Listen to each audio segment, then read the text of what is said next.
Nigel Hughes, co-author of a book, The Secret of the Stones, Gate to a Lost World with Geoffrey Crockford. And I'm a biolocator, which means that we use science-based dowsing to analyse magnetic fields. This research has been going on for quite a while, I would say since 1995. And it culminated with two books, The Secret of the Stones and The Phoenix Point, and advancing the knowledge of science-based dowsing considerably and its application as an analytical process. July 2011, during the course of our work, we encountered a natural phenomenon of what we call magnetic holograms. They're a little bit difficult to understand, but they're pretty straightforward once you've used our techniques. These are created naturally, and we have been able to sort of harness that process to generate them under sort of controlled conditions, and we were doing that in a terrestrial situation.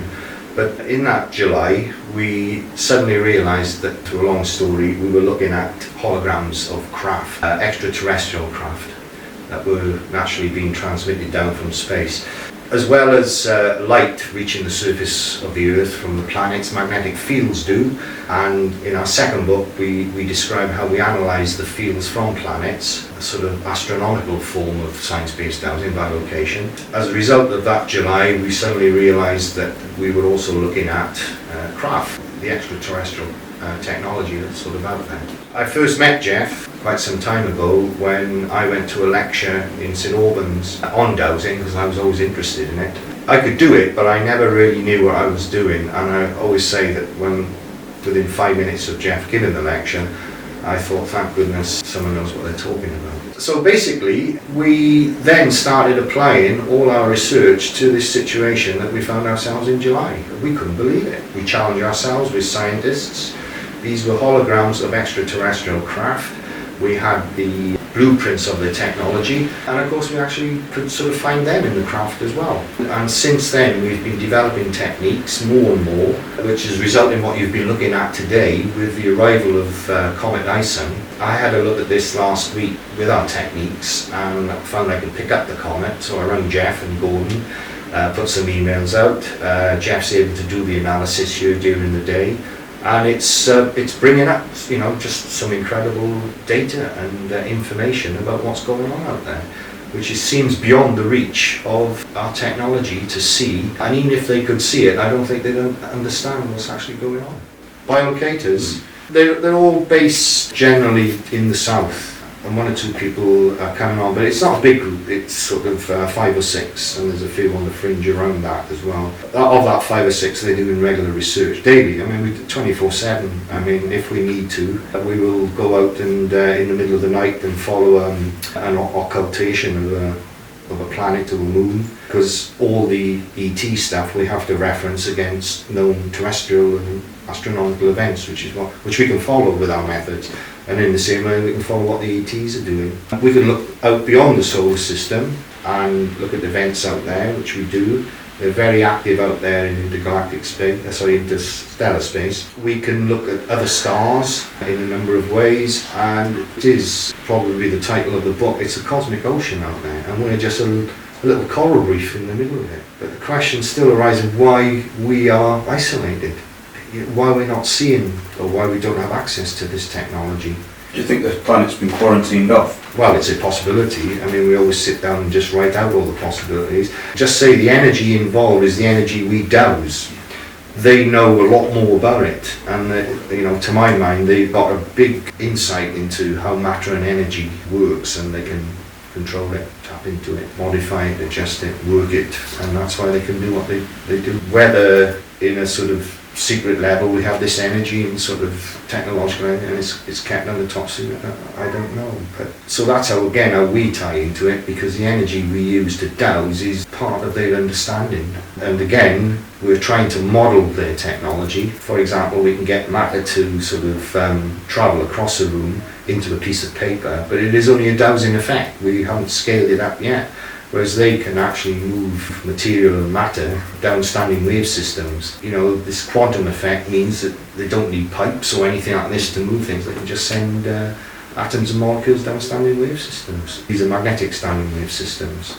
So as is going on in the mining, they can actually move the material off and out of the mine and away from the comet on a standing wave system. So they have quite awesome technology. As we find more and more of what they're doing, I put an email out about this, the comet, because they never ceased to astonish us to all their capabilities. So this is why we monitor them all the time, because they always show us how we're putting us in our place, because we certainly at the moment cannot compete or ever scale up to this technology unless there's a serious change in thinking. You know, sort of normal rocket engines just doesn't cut the mustard. Radio signals in space just doesn't cut the mustard. To be out there, you need this quantum technology, this quantum understanding of magnetic fields. We have some quite astonishing things to say about the situation that's sort of out there with regard to thinking about extraterrestrial life. And as a result of 2 years of our research, it's very clear that we are up against quite a wall of ignorance in terms of trying to sort of see and understand what's really out there. But our techniques are very clear. For people to see it, they'll need to do some training with us, which, you know, we showed with the Amash field trip, which was a really good day because we were able to transpose our techniques into a group of people, take them through the terrestrial dowsing first to show, you know, it's a real process, before we then sort of introduce sort of more exotic forms of dowsings, you know, such as what's up there in space. And we've been doing courses for many years at various places around the country, so that's well established. And to see them, you really need to do the training. And once you do the training, you can, in inverted commas, see them. It is very straightforward. So I'm sitting here in my casual sort of jacket, not jacket, my shirt and my trousers outside, you know, as you saw earlier. The sort of hologram of ISON is sitting there. It's been marked out with very basic equipment.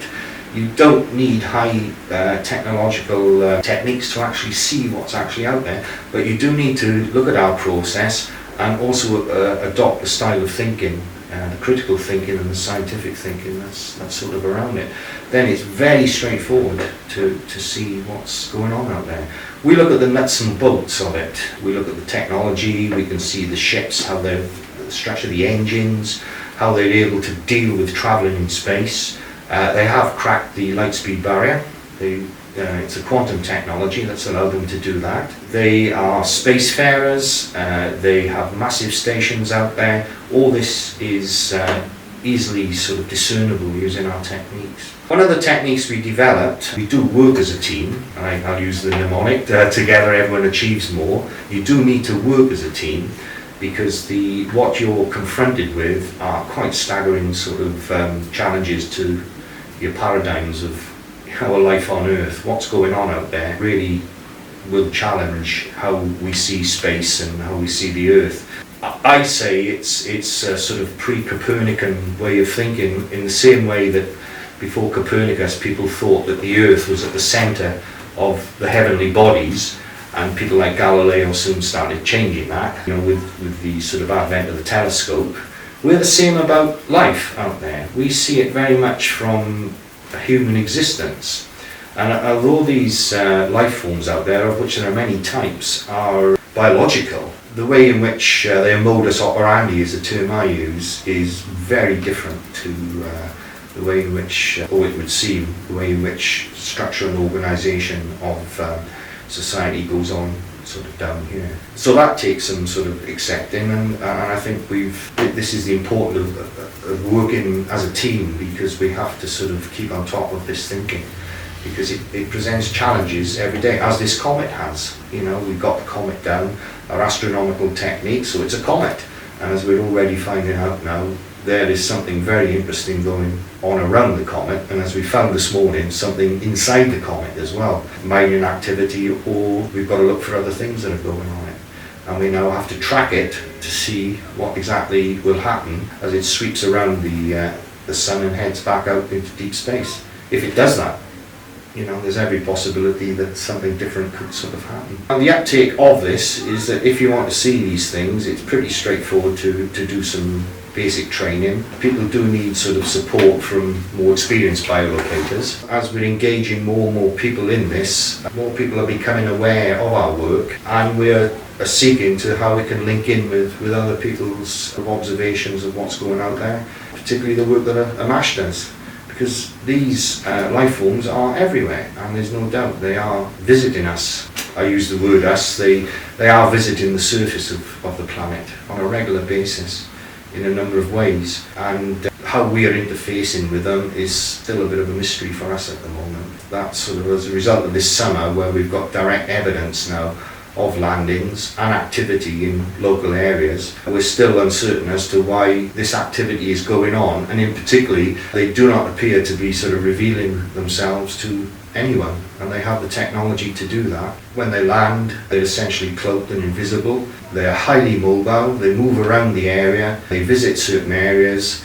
We've been trying to, Gordon in the team has been sort of using webcams to try and capture. We are getting anomalies, but they are extremely competent at being able to move around the area and amongst us. This is at night, and not get detected. Why they're doing that, again, we're still looking into. From our perspective, there's a lot happening. There probably always has been a lot happening, and for most of the time people are blissfully unaware. Do you think that these entities would be interested in what you're doing and tuning into you? The answer to that is I have no idea. I've got no any well, you know, when you start doing this work, you do get a little bit concerned, you know, for your safety. I'm sure they are aware of our work, but I've got no evidence that they're actually sort of interfacing with me or doing anything else. So yeah, I mean, it's we do the work. We are, you know, we do try and protect ourselves in the sense that if we mark up a hologram of a spacecraft, certainly after this summer's events, we're not going to leave it out overnight, because I dare say they would come down and look at it. And we are seeing their technological secrets. It would be just like sort of us being able to look at a military plane, which we can bring down an image of the International Space Station as it goes over. We can create a hologram. It's only there for about 10 minutes. Even an aircraft going over, we can actually produce a hologram of it for a couple of minutes till it sort of goes out of range. So yeah, I mean, there could be a risk factor in this, but we do the research, we find what we find, and we try and sort of keep ourselves as safe as we can. We pack up everything at the end of the day and hope for the best. Yeah, would you think that maybe because you're observing them and they would know you're observing them, is it possible that they would cloak it off so you can't see anyone? Have you ever had anything like that happen? Hard to say, really. We're looking at it in the hologram. Once you get into the hologram, there is a way they could see you doing it. But again, I've got no direct evidence of that. And I think because we're scientists, if a phenomenon is happening, you keep it as natural as you can. So holograms form naturally. We are looking at it. We have not made any attempt to let them know we're looking at them. Like a big sign outside, hello, you know, welcome to Comet Ison or something like this. They've been down all summer. We're picking up. We can find now landing sites by the magnetic profile of the ground there. In St Albans, whilst I was up walking my dogs, we'd done a lot of work previously on crop circles and the magnetic profiles of these anomalies in grass. And we never really got anywhere with it till I was walking across the field one day. So my dog went walkabout, and there was this circular area of flattened grass. And this fitted, I was immediately alerted to it because this fitted our sort of model of how the engine works. Well, one of the engines, which is essentially a particle accelerator, which is what we call a maser. So I rang Geoff up and Gordon, and they were up immediately. And of course, one of the things that happens from this engine is contamination, which is coming from a quantum effect, particles of beryllium, ammonia in the sort of exhaust. And it just came up, it was just full of the grass that was flattened, contained all these contaminants, whereas the grass around it didn't. And then when we looked further, there was, due to the quantum effect, was a hologram of the craft. And then working with another dowser, who's a much more intuitive dowser, as I said, we're science-based, he alerted me to the fact there were trails coming from the craft moving into the sort of housing, which we located. One of the trails went to my house, So initially, as you do, you sort of think, well, being a bit self-centered, you think they are. That goes back to your point about are they, right, they're coming to have a look at us. But that's the great thing of working with the team. We soon realised the trails were going everywhere else as well. So it wasn't the result of what we were doing. And we've had this phenomena of all summer that we've picked up on, that we call them visitors. They land in a field quite near, they move out through the area, do what they do, and then disappear. And we've, I think, confirmed that now all over the country, from Wales. We haven't been way up north, but certainly up to the Birmingham area and out to the east. And this visiting is going on quite a large scale, has been going on. Whether it will continue, did we just happen to sort of tap into it in the middle of it? We just don't know. You know, it's happening on a regular basis. Now Comet ISON has come along, so we're trying to monitor that. So we need more biolocators, we need to feed in with other groups, and you know, really try and establish you know, where we fit in with all of this.